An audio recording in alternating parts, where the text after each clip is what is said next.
More medications, less health. Something's broken. Traditional medicine manages symptoms, but true healing addresses root cause. I'm Josh Rimini, pharmacist turned healer. At Beyond the Pills, we merge ancient wisdom with modern-day science to inspire you through stories of transformation, practical trainings, and holistic healing. Join me and other practitioners as we guide you towards vibrant health, body, mind, and spirit, and move beyond symptom management into true healing.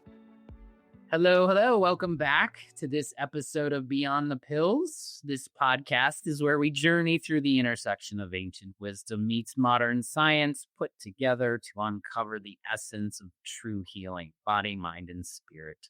I'm your host, Josh Rimini, pharmacist turned healer, and today we have a special guest, friend and colleague of mine, who is someone who deeply understands this intersection of emotional wellness, intimacy, and healing. Shana James is a relationship coach with over 20 years experience helping people, mostly men, find and create healthy, passionate relationships, especially after 40. She holds a master's in psychology, certified in DISC and positive intelligence, and has facilitated decades of authentic relating workshops rooted in communication, mindfulness, and sensuality. Shana is also the host of two powerful podcasts, Man Alive, and her new show, Practicing Love, Having the Best Love and Sex of Your Life After 40.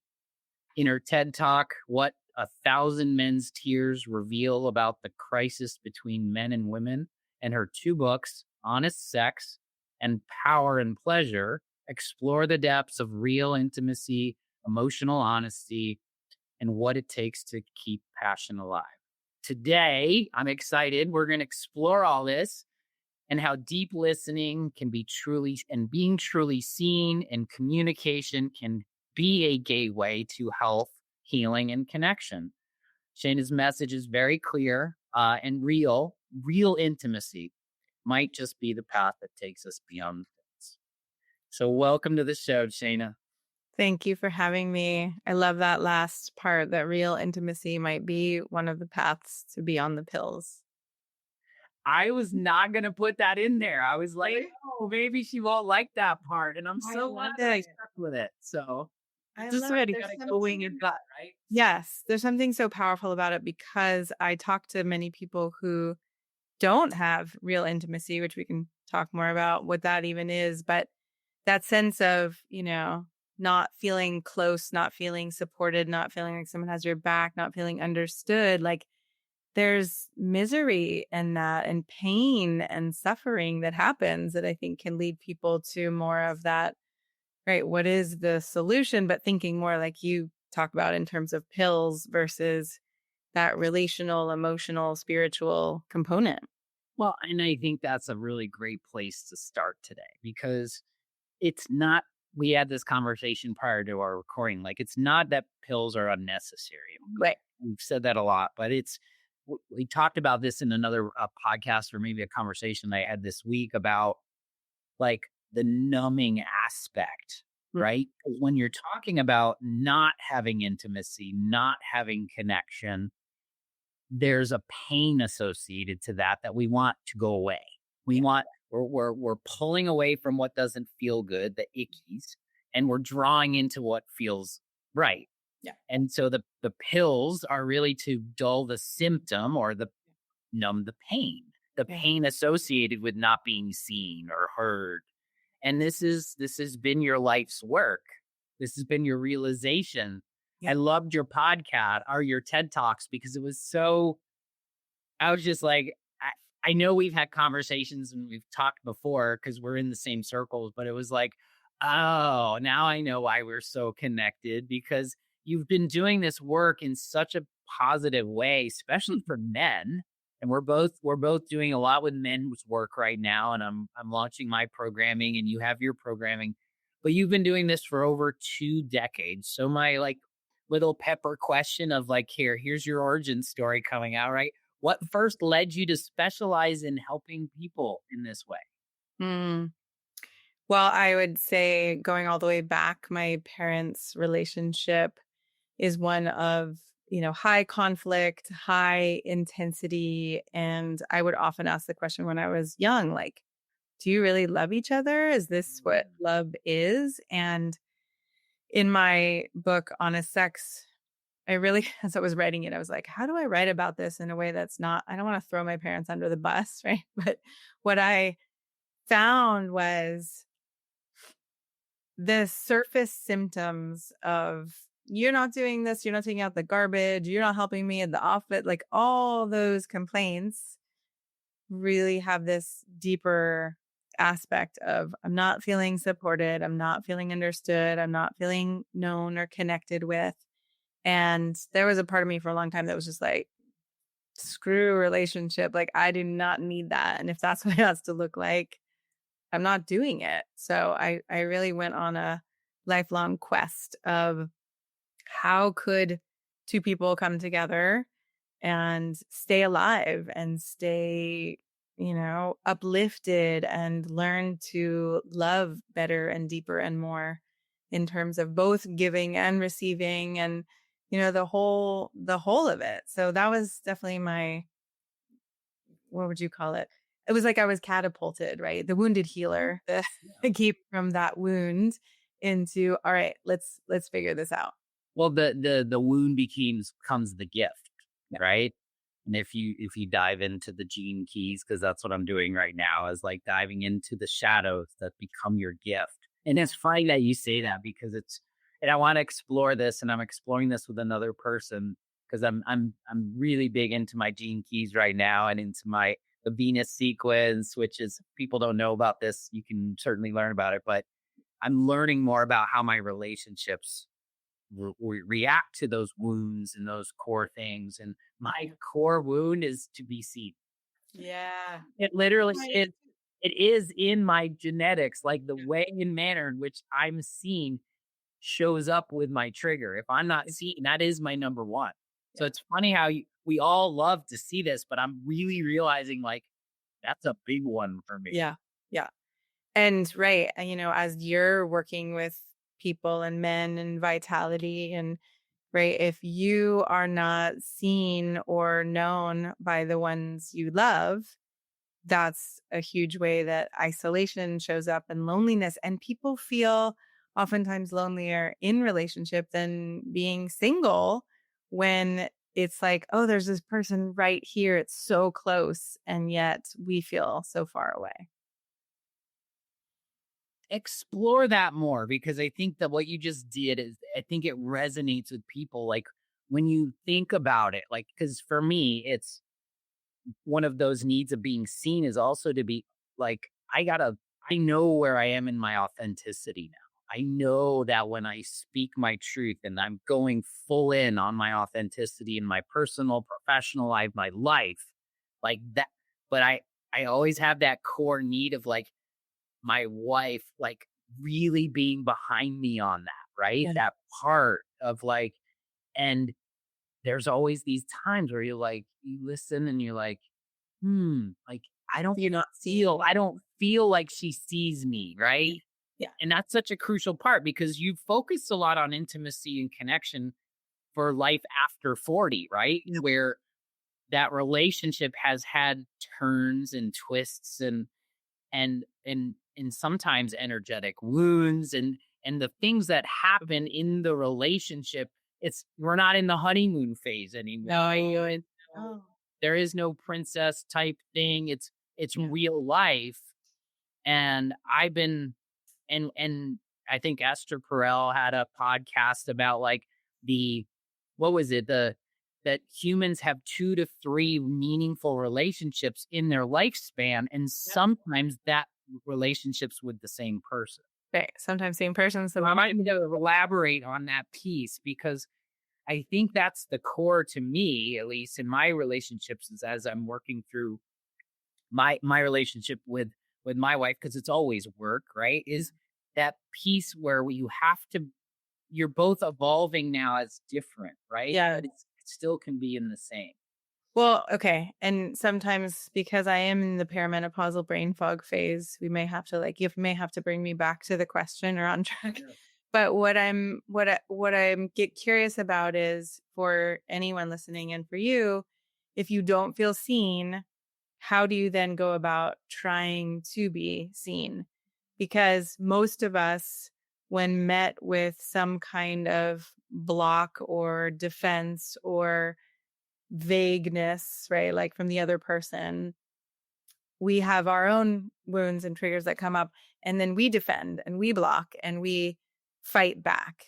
Well, that's the dance, right? The cycle. Then it's the cycle, right? And then the walls get higher and higher and higher. And so what I've found, in working with clients and couples and my own work, it's like, okay, if we can bring ourselves to that very moment and say, hey, I'm not feeling seen right now. Could we slow this down? Could we, would you be open to listening more or listening from curiosity? Or, I had a person I'm working with recently where she and her partner had a conversation and it just was not what she wanted at all. It was like very focused on things that had nothing to do with them. And I said, well, okay, would you be open to having an honest moment where you actually say, hey, it's a yes and like, thank you, or okay, got it. That's what your experience was. What I'm really curious about is, how did this thing impact you? What happened for you? Right? What did you learn about the two of us? So I think, yeah, the communicating on this deeper level, which in honest sex I call mature honesty, versus you never see me, you never do this, or, this is why I can't be with you, or this is why. And I used to do this stuff when I was married. I was guilty of saying things like, maybe we should just end the relationship, or this isn't working, or, I would get emotionally more volatile or just kind of unhinged. And then my partner didn't feel heard. And we had this dynamic. So yeah. And again, going back to the beyond the pills, this is a very strong way that people feel depressed. They feel alone, lonely, right? There's so much that comes out of it, so much pain. The fixer in me wants to ask so many questions on that, and I'm not going to do it right now. I'm curious. Well, tell us what one of them is. What's one of the questions? Well, the question that stews with me a lot, because, my wife and we're working on this. Like we all, because the triggers do come up, because the wound comes up, right? I'm not seen, unheard. So I'm either going to lean in and try to get heard, or I'm going to lean back out and close down, which then creates the cycle. So we worked a lot on ways and manners to break the cycle. But one of the questions is what happens if one person tries to do that, but the other person doesn't catch on? Is it a chicken or egg thing in your mind? Or is it like we both have to, I'm speaking esoterically of just everybody, because we're all in relationships in some way or other. And I love that what you said was honest, mature honesty, right? That mature kind of honesty, stepping back and sometimes even, but it comes from that grounded space. Yes. Right. And sometimes even looking at the we, hey, look at this dynamic that we are in right now. Look at what's happening. I wonder how we could shift this. But I do think that I think a lot of change can happen with one person coming to the relationship and really bringing that maturity and that vision of, hey, this is what it could look like if we are kind and compassionate with each other. And we really see this as a spiritual practice, or at least a growth practice, where I'm going to grow you, you're going to grow me. Part of that is rubbing our bits against each other, not in the nice way, right? We're going to rub up against each other. If one person ultimately is really unwilling, it's hard. I've seen relationships end for that reason. Because I don't think the goal is that we're trying to change each other, but I do think the goal is we're trying to co-create and grow together. But if you don't have a willing partner, it's a lot harder. Yeah. And I think that's because everyone, that's where it goes. You're trying to change me. I'm not who I am. And it's to me, it's called, I'm looking at growth and evolution, right? Yes. You're evolving. We're evolving as a species. We're evolving as a relationship. We can do our own personal growth, but then and you've seen this because we've had conversations, but like, this is why I love having experts like you on board, because when you're in a personal growth and transformation, but then your relationship comes into play, because the deep relationships are where the wounds come from. The deep relationships are where they come out from. They're supposed to. This is what it's funny. My wife's like, "You've changed, but not here," and I'm like, "Well, that's because we're working on us. Because this is where the rubber hits the road, right? Yeah. This is where it gets tough. This is where it gets tough, right? By design, right? Yeah. Our human design says we're going to hurt the people we love the most. Yeah. And And do you find that holding that perspective, like, hey, this is for our growth, has helped? I think when it's yes, but it's an and, right? It's like, yes, because when both parties are looking at it from a perspective outside of their dynamic and for the greater good. Yeah. Now, this could be relationship, could be professional too. Could be anything. Like, you're looking at, I call it the telescope view, not the microscope view. You're like, all right, because we can always look at the acute moment and saying, and blame, shame, do whatever. Like, somebody said something that didn't mean. And it's interesting because you started this conversation with that. Is like, on the surface, people interact this way, but there's deep understanding underneath. Yeah. And it's funny because sometimes I get frustrated with myself as like, why can't we just be honest? But it's always this underlying pinning stuff. And it's like, no, because it's not, it's like, well, right. And it's subconscious, right? It's in that space of, I mean, but the honest, that's where it's like, are we willing to see our blind spots? Because what we think is honest is actually just another layer that underneath that, there's even a deeper honesty. Like, you as a spiritual practitioner know that most of us are relating to the world in this way that we think is honest. And then there's like 12 other dimensions that are real, but unseen. Right. So if we stop at that level of honesty where it's like, I just want to fucking say it like it is, that's a kind of honesty that I think doesn't account for the impact on the other person, which then to me is like, is it honest? Right. If we're trying to grow, but we're having that level of honesty, then to me, that's. Well, and I think that's a great segue. I want to talk about your book because the word honest is in it and the word sex is in it, which is important for me. Is looking at it from the perspective of, but like that honesty, like what you talked about with honest communication, you said mature, right? And mature is honest, but it's honest. I was reading a book recently about anger and stuff, and it was like talking about it. Is your response loving and is it positive?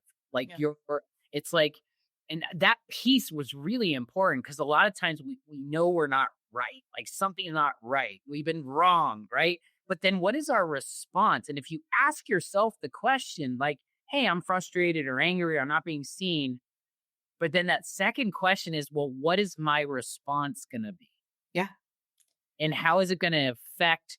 Is it going to positively and loving affect the situation or not? Because if you create what you want hard in, you can tell yourself, shit, like if I go hard in, that ain't going to help. Right. It's certainly probably going to hurt the problem. Yeah. And putting that little extra question in there was so important. It was like, oh, if I got to ask myself that question every time I react and I can't answer yes, then I have to think about that differently. This is why. Yeah. And that's often what I say to people is like, if you're not really aware of how you're communicating and what you're bringing to the dynamic, if you're not fully aware and you're not, giving your 100%, like I committed after I got divorced that I was not going to now commitment doesn't mean I do this 100%, but I was not going to open my mouth in a dynamic until I could forward connection or growth or right. So like the example in my book is that my kid was young and I was dating someone and he said, well, if we were to live together, have a life together, I would not be available in the mornings because that's my journaling time and my yoga time and all those things, my meditation time. And I was like, okay, I 100% understand that, believe that. And then there was this rage in me that was like, that's the fucking hardest time with a young kid. Are you kidding me? By 9 o'clock, I want to go back to bed and be like, I'm done. Can't I be done now? So I felt the rage. And then I said to him, I think this is where the skill is like, can we actually feel it? We're not bypassing it, but can we also witness it? And then can we also communicate to a person in a way that creates more connection? And I said, I'm going to take a moment and close my eyes and I'm going to breathe because there's a lot of emotion in me right now. And I don't think it's going to be useful, for me to just lash out. And so I basically sat there on the couch and closed my eyes and gave myself some time, which I often see with people. There's an urgency or there's like in the reactivity, we have to respond right away because we have to prove our point and we have to stand up for ourselves. And when we really slow it down, we don't actually have to, right? It just feels so intense. And I just, I sat there for a couple of minutes and then I opened my eyes and I said, okay, here's what just happened. I just had a really strong reaction because it's really vulnerable right now. And I feel exhausted in the mornings and my kid is having meltdowns and I don't know what to do. And, it's one thing to be alone and be alone. It's another thing to be alone with a partner there who's like, I'm not available for those times. So, then we had a conversation about it as opposed to what would have happened if I had just let it rip and been like, fuck you.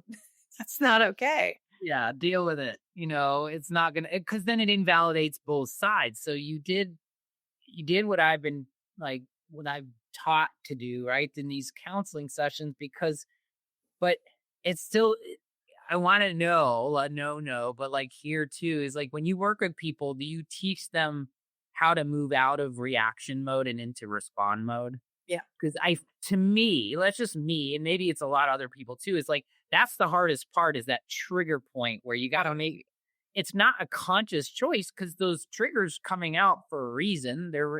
Now those reasons are maladaptive in our adult age because they're generally coming from childhood stuff and all that other thing, traumas that are real, but your brain and your body has maladapted to interpret it. The trigger is super, it's like boom. And if you hit certain trigger points for me, it's like I'm out of control. I just don't know what happens. It just comes out and it's like, oh, but I catch it faster and faster to the point where I'm getting close. But so you work, there's ways and manners to work through that is what you're saying. Yeah. And I think some of it is supporting people on their own to have practices, whether it's meditation or, regulating your nervous system and all the things that there are these days, whether it's exercise or yoga or just taking responsibility to say, okay, I'm going to recognize that there are different parts of me and different, some of the parts are more explosive and some of the parts are mean and some of the parts are all these things. And what do I do to make sure that I actually have the keys to the bus with all these different parts, that my mature one is actually driving the bus. And I have plenty of shitty things that go through my mind and learning to slow it down and witness them. It's like, do I really want to say that? Is that going to do anything? But also not giving up. Like if there's a shitty thought in my mind, I don't want to just say, I'm not going to say anything and then just shove it under the rug. It's more like, what's at the root of it? Is there something I'm needing or something I'm wanting or a disappointment or a hurt, right? Like what is actually going on there that I can say that's going to create more connection with that's exactly what came into my head is like, you don't stuff it now. Like just not responding to it doesn't mean you just, when that energy gets stuffed away and thrown under, it never gets resolved. Yes.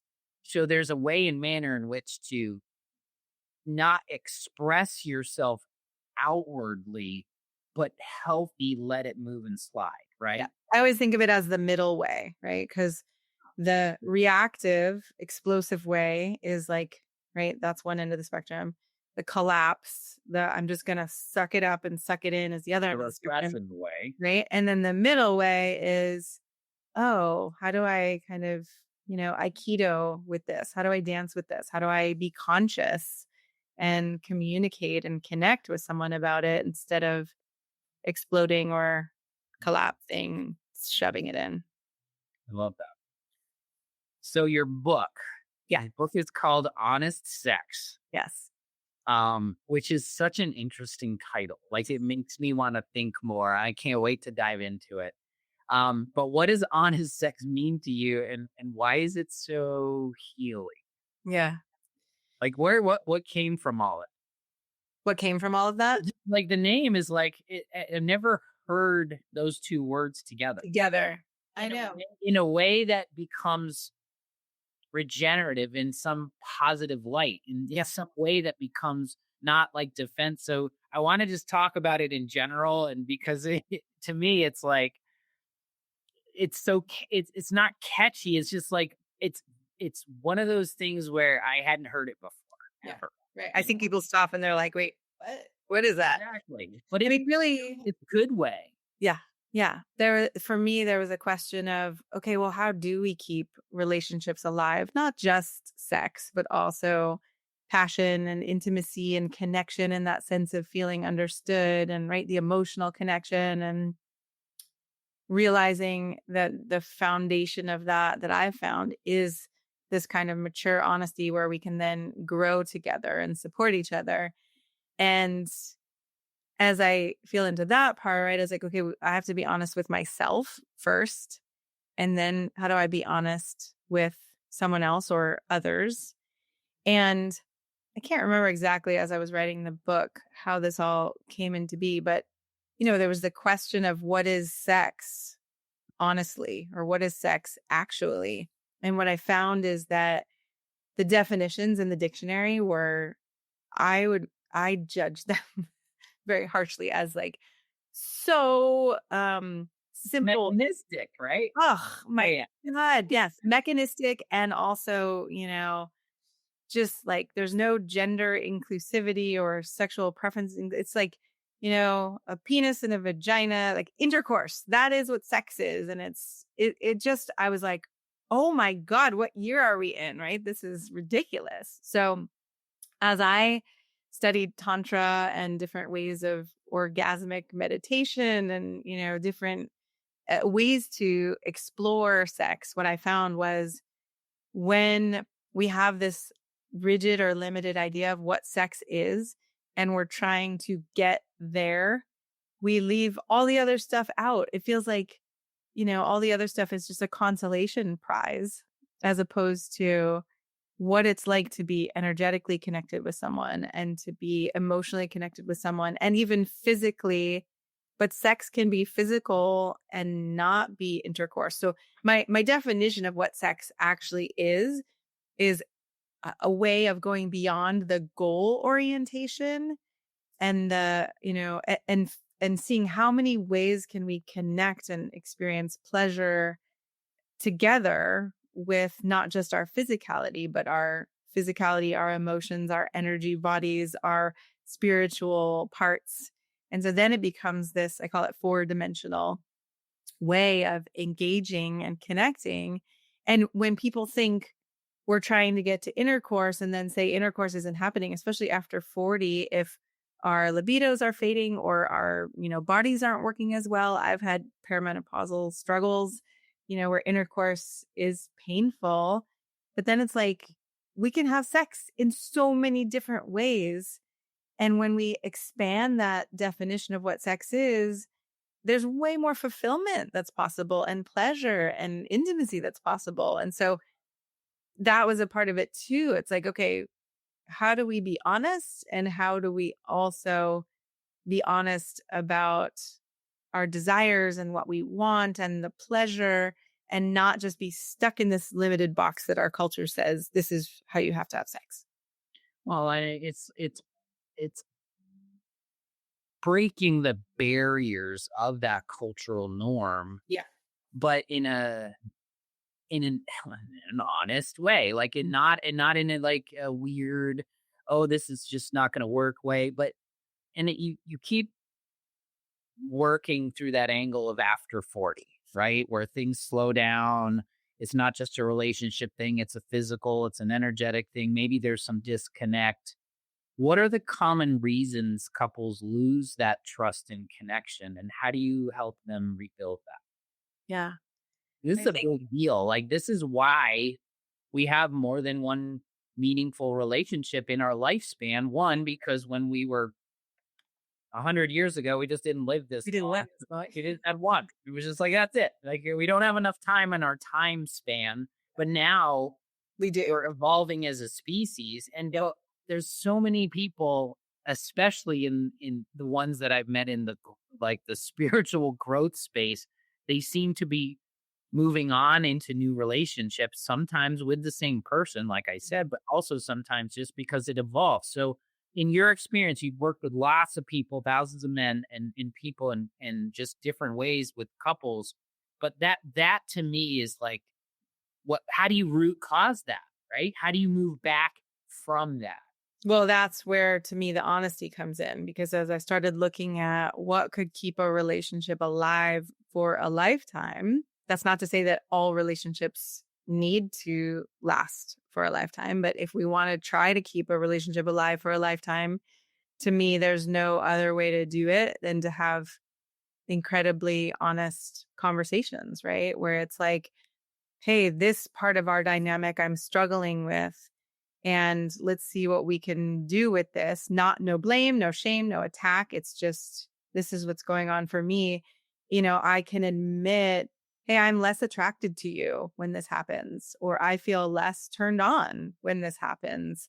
If we're not talking about those things, if we're not talking about the hurts or the disappointments or the irritations, then that way of wanting to be together and be intimate will inevitably fade. There's no way, unless you have a kink that you really get turned on by being angry with each other or being disconnected from each other, right? For most of us, our bodies tend to open and relax and feel more turned on when we feel safety and trust. Though, as Esther Perel talks about, right, there's the mating in captivity, there's safety and trust, and there's also, we need some of that excitement and the newness. But you can consciously create that together when you're willing to be honest and say, hey, I trust you right now and I feel super safe, but things feel kind of flat. Okay, what can we do here? Well, that brings me to the second kind of question that builds off of that. Why do you think, in your experience, because I love teaching through experience, like, why do you think people don't have more of those honest conversations? Is it the fear that builds up through it? Is it the resentment? Is it the why bother? What I've heard what many behind it? people And how have does around people it bring? Yeah, I've heard many people talk about the fear and like, I'm scared. I'm scared to know, what if I'm not pleasing my partner, or what if my partner really isn't attracted to me? And those fears run so deep, especially in sex, right? And to have someone who we love or we care about reject us, or to feel like they're rejecting us, can feel like death, and it's more than people want to bear sometimes. And so it's like, well, there are a couple different ways to feel that death. One of them being, the monotony and the stagnation and the, like, it's kind of like the slow death where we're bleeding out. For, sometimes that is like, at least I know it's familiar to me and nothing's going to shake rock my boat or throw me out onto a totally different trajectory where I don't know what's going to happen. That can be more comfortable for people than all right, if we say these things, we're risking really knowing each other. And if we really know each other, we might know that maybe we're not compatible. But often what I find is that if people can have those conversations in a conscious way, some of that spark and that excitement rebuilds, because it's like, ooh, we just had a scary conversation. Now we actually trust each other more. Now there's more safety. So both of those things are happening, and that can bring the passion and the spark back. And I this is where my brain goes, that's not a DIY process. Right. It's usually not. I don't think I would have the emotional intelligence with all the triggers and wounds that are coming up for me. And it's like, yep, that's reason number 38 why you need a professional guiding you through this process. Totally. Yeah. Yeah. And I guess there's a cautionary tale in there, right? Is like, if you try, because God knows I've tried, and my wife's tried, and everybody in our like, you try to have those honest conversations, but they don't come out right because there's a wound in there, and then all of a sudden it just becomes one little like kink Yes. through, and hold space equally. Yeah, it's really important, right? Yeah, I was working with a couple recently, and it's so interesting because it can open up in unexpected ways, or like intimacy can happen, or love can happen in unexpected ways. And usually, the hardest moments are when both of us are in our triggers. And so if one person can regain that maturity, or whatever you want to say, like we can kind of step into our adult parts enough to be like, oh, it looks like you're really suffering over there. There's something going on. Even though I'm feeling attacked, if I can be like, okay, I'm feeling attacked, and you must be really hurting if you're attacking me in that way, right? I mean, that's not easy. But I was working with a couple where one of them, I was having them really look at each other and look into each other's eyes. And I can't remember exactly what we were doing, but it was trying to have compassion for each other, basically, I think, in that moment. And one of them found it, right? Found it in their hearts to look at the other one and be like, okay, I actually am having empathy for you. And as I had her speak it out loud, it happened to be the woman that time, the man, it impacted him. Like his heart softened. And, it's like I often say in my book, actually, I have this phrase called the race to vulnerability, which one of my colleagues coined with the term with her husband. And they have this game of who can get most vulnerable first, because vulnerable in that sense of, I'm not attacking, I'm not blaming, I'm not shaming, I'm going to actually be my mature part. And then it changes the dynamic between two people if the other one is willing to be on board and play that game too. I think that's a huge piece that I think friction comes, right? It's like when there's not a willingness to participate, and it has to go both ways too, because it's a perceptual thing, but it's also, to me, it's an energy thing. It's like, if you don't feel it, you're not going to feel it. And especially, like, I don't want to, but for men, we're here like most of the time, and it's like the fun part is getting here, but we're very analytical, so we think about words and analytes. But like women, it's like, and I could walk in the door and not do anything, and my wife knows. She knows, right? And it's kind of one of those things where you got to have it on both ways, and it's really cool in that space. And I have also worked, I think I tend to work with a lot of men who are feelers and who are sensitive, and the women in their lives are a little more intellectual, or, goal oriented, or maybe they're super successful in work, but then they come home, and if they have a woman who is more intellectual and, very driven, it's hard for that kind of couple to find their hearts together and to find a different way of relating than happens during the day in the office. Yeah. I equated to like when we're like, cause my wife's awesome and she's great, but she's very like, get stuff done. It was girls, the things, the check, I call it the check boxes. And it's one of her triggers, because it's like, I need the softness when I come home from work. And it's like, go take a shower. And I'm like, I got, and it's like one of those things where we've been working on that too. It's like, and it's just a dynamic, right? You said like it's that dynamic because I am feely and I'll go into those things and it's like, oh my God, that's a lot. Well, yeah, and I have that tendency. I definitely have, whether you want to call it masculine, feminine, or the do. I'm a doer. Well, You know, fire too, right? It's that fire. there's some fire there too. And what often helps me, if my partner gets afraid of that or is kind of like mad at me for being that, then I will kind of just go there more because it's a way to stay out of my heart or my tenderness or vulnerability. It's like, I'm getting shit, at least I can control something. And when he's like, are you okay? How are you doing? Or could we pause for a minute? Or, just when he can be in it with me, not judging me, actually celebrating like, holy shit, you're amazing. You're getting all this done. And I actually, I know you need a little more rest. I know you need a little more downtime recently. How could we create that for you right now? Like what, and getting curious together, what would have you be able to slow down a little bit in this moment? Is there help that you need, or is there something else that you need? Or, right, how do we co-create this? Mm-hmm. Well, it all goes back to that mature, like respond, not react, because it always can go both ways, and it's looking at that space. Let's talk about men and vulnerability. Your TED Talk was awesome. I loved it. It explores the emotional landscape of men in vulnerability.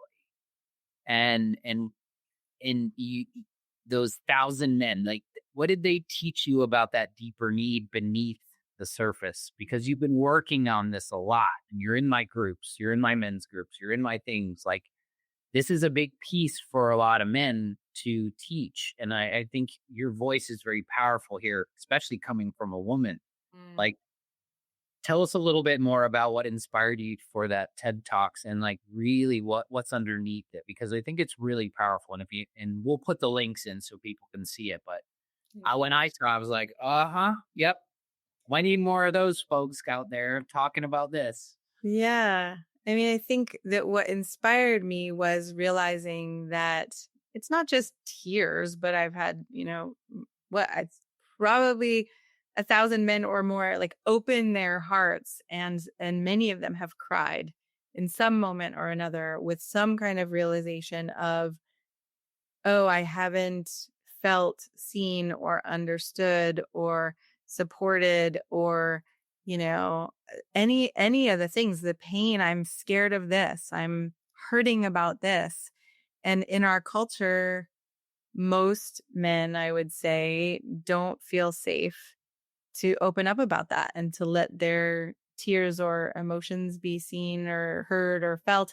And I've heard so many men say, and I've seen this too, women say they want, if they're in a heterosexual relationship, right? Women say they want my vulnerability, but when I open up about it, they kind of go into fixer mode, which many people think is the opposite, right? Men try to fix women, which I think can happen too. Either they try to fix me, they get disgusted by me, they think they want me vulnerable, but then they want me to just like put it all back together.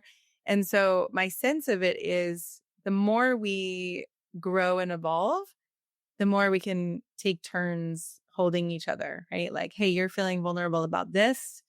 You've got this struggle.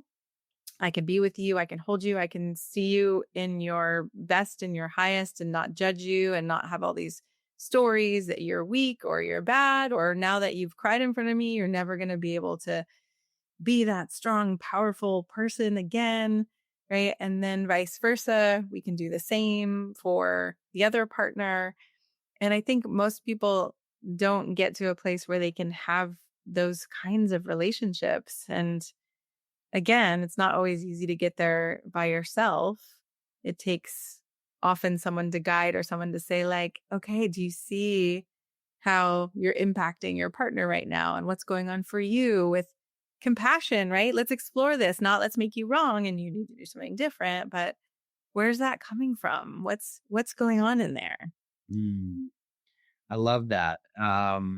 It had me thinking about a, sort of a question that supports some of that is, what do you wish more women understood about the internal world of men, Oh, love that question. and vice versa?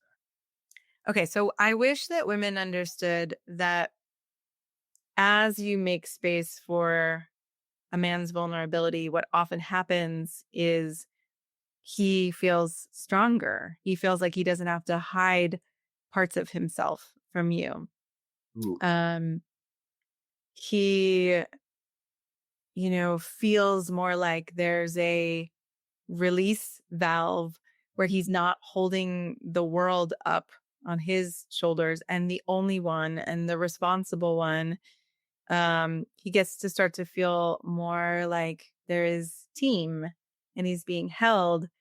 And I often watch men go from, okay, I can feel, I can release this, I can be not alone, and then like I can conquer the world again, or I can, live my purpose, and I feel stronger and more alive and more capable because I've allowed some of this to move through me. And I did make a distinction in the TED Talk where, there's a vulnerability from a place of sovereignty, right? A vulnerability from a place of like, I know I'm a good human. I don't have to apologize for the fact that I'm scared or I'm uncertain or I'm feeling sad or grieving right now. Mhm. I know, like, I don't need you to hold this for me, but I do need to be in it together. Right. I don't need you to be like, so as I described it as the difference between a hot potato, like I'm throwing you my vulnerability because I'm like, please hold it, save me. I can't do it, is very different from I am feeling a lot. I know I'm a strong person, let's say man in this moment. Like I know I'm a strong man and I'm having a moment of uncertainty or vulnerability. I will get through this. I know ultimately I will. And I will get through it, in a more powerful way if we can be in this together versus I have to like go off to my man cave, deal with it alone, put myself back together, and then come back to you and be somehow perfect. I love that. On so many levels, because it's like, yes, that's exactly what I want my wife and other women to know. Like, because we want to feel that there's an innate, what I grab from that is what you don't know about that, right? What you don't know about that is being able to express that as, I don't really necessarily want you to fix it, right? Like you said. And it's not just holding space, because I think we say that a lot now, but it's like, the end result is you are seen, you're understood, and you're perfectly imperfect, but the after effect is recharge. Like you now can put that stuff back on and run. Like, and that's what I feel a lot of men are craving right now. Yeah. Is they want their woman or their partner to To be a partner. be and I always just say this, it's like you're along the ride together. Yes. You don't have to pull the cart. Yep. But you also don't have to, you can do it in different ways, and I think that's where that magic lives. And I think that And that's where honesty comes in too, because it's like, all right, maybe I am the kind of person who, beyond gender, we're all different. And there are ways that many of us like to organize ourselves or be in control. And, and it's different from our partner's ways of doing all of that. But if we can actually know and honor and have compassion for, oh, you do it this way because of that's what happened in your family dynamic growing up. And so, right, like I am a very on time person because in my family, there was so much fighting and it got even worse when everybody was running late. It was just like, it was such a shit show and it was so hard for me as a young person. And so now I'm like rarely late. It's almost like a celebration if I can get myself to be late for something. Right. But in my marriage, he was a very much slower paced, also ADHD. So time is kind of timeless and doesn't, doesn't quite make sense in the same way. And then we would have this friction. And it was a place where at that point, neither one of us was mature enough to co-create a solution, like, oh, this is going to frustrate the shit out of us for the rest of our lives unless we actually figure out how do we navigate this together.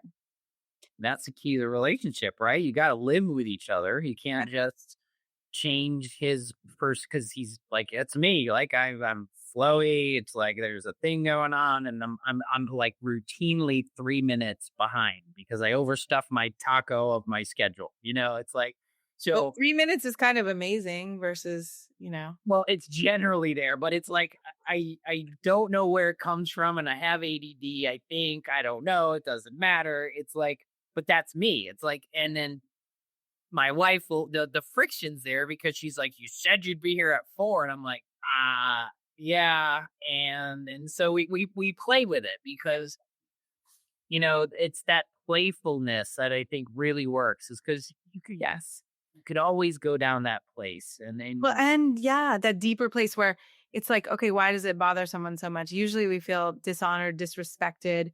I could have used that time for someone who's a doer. It's like, I could have used those extra 10 minutes or those 20 minutes if I had known. And so then how do we communicate about it? Oh, you're actually running late. Okay, well then I'm going to go do a thing I need to do so I can use this time. And then I'm going to be 10 minutes later if you're going to be that minutes late so I can get this other thing done. Right? If we can actually communicate and be honest with each other, then there are more ways to work things out. I love it. It's beautiful. I have so many questions. Just like, this is such a fun conversation for me, and we're wrapping up too. When you work with clients and you shift how they relate, you shift how they communicate and connect.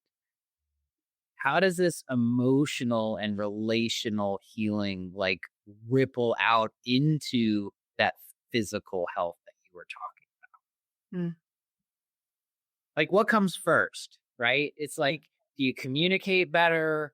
Do you try to be seen? Like, where do you start people in that space? And then is it, I probably know the answer because there's never one answer, but like, I'm thinking about it, not just from that analytical perspective, but we want to move in that direction, right? And so where does that lie? I know that was big. I was working with a client recently who he was like, I want to have conversations with my wife, but they'd never go well. And so she wants to know me, but I no longer feel safe to share things with her. And so we talked about the foundation of having a conversation about how we communicate, right? Or having some agreements. Like maybe it's something very concrete, like we're each going to speak until we finish. We're going to we're going to have a talking stick basically, or I'm going to put out a timer and you get to speak for 5 minutes and I'm not going to interrupt you. And then I'm going to speak for 5 minutes and we're not going to interrupt each other, right? Or we reflect back to see, am I really understanding you? So it could be things like that. It can also be agreements like, I am going to listen through compassion, right? Instead of my judgments, which again, that may sound a little woo-woo, but it's like, if we really notice how often we're listening through trying to be right or judging someone, we don't then really understand what somebody else is going through. So, all right, when we have a conflict, we're going to practice listening with compassion instead of judgment. Different ways to that to me is the foundation, because if we can't communicate so that we actually know each other, neither one of us is going to feel good or safe in this relationship, and neither one of us is going to feel turned on, because likely we're just going to feel irritated and resentful and pissed off at each other, or we're going to feel dull and like roommates with each other. Is that what you thought I was going to say? No, I have no expectation on these things. I love hearing everyone else's point of view and in the way and manner in which they provide it, because it's through their own experiences, right? You've taught there's so many dynamics in a relational aspect. Yeah. Well, you work with men's vitality. So as you work with men's vitality, that has me curious, like, what are the things that drain that vitality, or is there anything that stands out for you? Well, again, it's sort of like that the the wounded healer's journey. You heal yourself and then you start working with others in the capacity that you've already, I don't want to say mastered, but you're familiar with. Yeah. And I'm in a lot of men's work. I've done men's circles for a long time, and I'm in the dad's group that I'm in. And it's like when I in my own journey from here to here and really understanding what that is and becoming this authentic masculine male figure, and still seeing the wounds come up in my personal relationships and my family and with my daughters. It's like we're moving through that, and the commonality is also beautiful to have, like being in circle with men, being able for us to talk out when we don't feel safe talking at home. Yeah. Super, super important. Yeah. And so therapeutic. And I Yeah. think being in men's circles and men's groups has been a big part of my journey of discovery, So important. because you're in an open container where men aren't used to doing that, and you see people crying, and you see people are not weak, and like all the stuff you've talked about is like it's a super safe container. It's like I can say anything I effing want in here. And Yes. we welcome friction, and there's Yeah. friction between the men, and we just don't express it violently. Yeah. And so I think when I've been for vitality, because I think that's really the key, right? Men want to be the provider. They want to be the safety. They want to be that embodied male who can hold all that energy, and to be the safety that the partner and the family needs, not just physically but emotionally. And to doing all that, I think a lot of men feel like they do have all that on their shoulders, and sometimes they don't have that release valve, and it's draining, especially if you are a healer or you're an empath or you're a highly sensitive person. I'd say that from a clinical perspective, where you feel the feels differently. Yep. Because I know a lot of hard men and a lot of hard women. They're just like, yeah, whatever. I don't give a shit about that. Like I'm like, I don't do that. Like I don't do that either. I feel it. And so it's that play with it is like, if again, I think what you said was powerful about, like, that piece where if our partners and the people we're closest to, it doesn't necessarily have to be our life partner, it could be our work partner. You know, um, my wife at work is my number two here, and she's a female, and we get along really well because we get each other and we hear each other out, right? So there's always these interpersonal relationships. Yeah. So I think for me, when I'm working with vitality, and then of course you work on testosterone and the body, but it's really the mind body connections and that energetics that I really strive for, to help teach men to understand. Because there's a lot, and I think you've hit it on a different degree. And this is why I love working with people that are in the same circles, because I would love for you to be on, like, talking to the groups, because men, we get to this place where we feel like we have to hold all that crazy energy, like you said, and the emotions coming from our female counterparts and our partners. But we also have that container where we do get emotional in different ways, and we need that as well. It's like that. It's like, and there's a place for that. And I think you've hit really good topic here, because we're opening these things up. Like 50 years ago, this was not talked about, right? We were literally, the woman stays home, the man goes to work, they don't they stay married miserable, and that's what the people do, because you do afraid of kids, right? And now where this dynamic is changing. And I think it's so nice to see not only the men's work coming through, but like you and I talked about it, like there's this opening up, like where, you know, menopause is a real thing. It's not this, tr- we spend so much energy putting a female through childhood and into becoming a woman. Like there's this big deal about hitting puberty and all the emotions. My daughter's in it, right? She's 11. She's feeling the feels, which is why I feel like I need to do my work because I got to stay grounded. And I'm not grounded all the Yes, time. right. Cool. But then on the other side, you and my wife, like they're on the perimenopausal side, but we don't put any energy into it. In fact, it's just becoming normalized that it's an actual thing. Like it's not a woo thing. It's just something that happens with age. Like there's a big shift on these two sides of the equation. Apparently this is what the universe wants me to learn. I have it on both sides at the same time. Oh my gosh, that's wild. And I have a dog puppy who's a female, and I never thought I'd have her, and she's going into her first heat. It's like a triple as fun. It's so much fun. God, so crazy. Well, where I'm going with that is like we're seeing it on both sides. Like it's not andropause and we're going through this thing. It's like, no, there's a vitality component that drains our energy. When I hit it from an energetics perspective, it seems as though that other stuff folds through. And I think what most people do is they just look at the physicality of it. Yeah. And I think doing it, it's kind of like doing you first before you do your family, before you do your business, before you do your relationship. You touched on that. Like I feel very strongly, you got to do you first. Yeah. Well, you got to have you to be able to bring into the relationship. So, I mean, I'm just looking at time and realizing I have to wrap up, but is there any last thing that you want or need? How do people work with you and find you? Okay. And they always ask this one question. It's like, out of this whole thing, what is the one thing you want people to know? Okay.